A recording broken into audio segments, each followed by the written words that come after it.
এই সংবাদটি নিবেদন করছে মেরিনা মেডিকেল সেন্টার, বাবুপাড়া, জলপাইগুড়ি।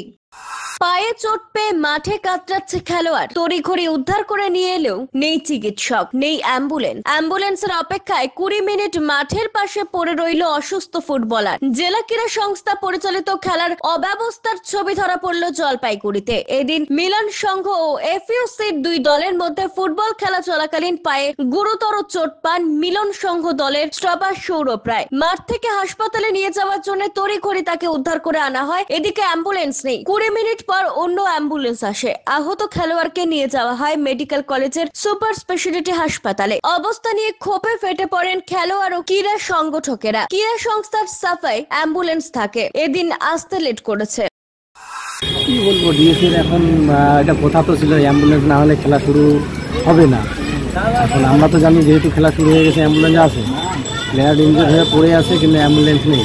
এটা খুবই একটা বিশ্রী কাণ্ড আর কি, খারাপ দিক। এখন দেখি ডিএসি কি পরের ম্যাচে কি করে।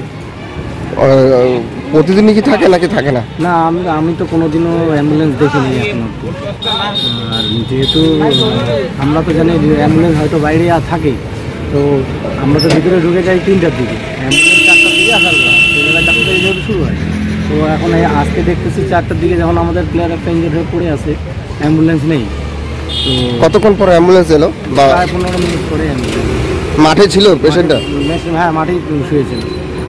অ্যাকচুয়ালি ডিএসের যখন মিটিং হয় তখন এটা নিয়ম ছিল যে মাঠে নামার আগে কতগুলো পয়েন্ট দেওয়া হয়েছিল, এই পয়েন্টগুলো চেক করে দেখে নেবে রেফারি অ্যাসিস্ট্যান্ট বা রেফারি বা কর্মকর্তার তরফ থেকে, ডিএসের তরফ থেকে। সে তার মধ্যে কোনো কিছুর অ্যাবসেন্ট থাকলে পরে তাহলে সেক্ষেত্রে খেলা বন্ধ থাকবে। ঠিক আছে। এবার আজকে অ্যাম্বুলেন্স যে আসেনি সেটা আমরা জানতাম না। আমরা জানতে পারলাম আমাদের একজন প্লেয়ার যখন আহত হয়ে বাইরে ইনজুরি হয়ে চলে আসলো এবং তার ম্যাসিভ অবস্থা, সিরিয়াস কন্ডিশন, সেই সিরিয়াস কন্ডিশনে তাকে যখন হসপিটালাইজ করতে হবে দেখা গেল, সেই মুহূর্তে খোঁজ করা গেল অ্যাম্বুলেন্সে। সেক্ষেত্রে আমরা অ্যাম্বুলেন্স খুঁজে পাইনি এবং 20 মিনিট অ্যাম্বুলেন্সের জন্য অপেক্ষা করতে হয়েছে। এটাই আমাদের বক্তব্য। এবার আমরা ক্লাবে যাব, আমাদের কার্যকারী কমিটির মিটিং হবে, সেই মিটিংয়ে যা ডিসিশন হবে সেই ডিসিশন মতন যদি কমপ্লেন লঞ্চ করতে হয় আমরা অবশ্যই ডিএসের ঘরে কমপ্লেন লঞ্চ করব। অ্যাম্বুলেন্স আমরা মিউনিসিপ্যালিটি আমাদেরকে প্রোভাইড করে। তা মিউনিসিপ্যালিটির আজকেও আমাদের কথা হয়েছিল, ওনাদের যার ডিউটি ছিল তাকে ওরা বলতেই হয়ে গেছিলো মাত্র, তা বললো যে কালকে থেকে চলে যাবে। তখন আমরা বাধ্য হয়ে আমাদের প্রাইভেট 20 মিনিট পর্যন্ত প্লেয়ার ছিল। তখন তো আমরা জানিও আসছে, ওরা তো ড্রাইভার ওকে বলার বলে আমি আসছি। এই হচ্ছে ব্যাপার। প্রতিদিনই মাঠে অ্যাম্বুলেন্স থাকে আমাদের। হ্যাঁ। পিনাকি শীলের প্রতিবেদন, সিসিএন তোরাইটুয়া সংবাদ।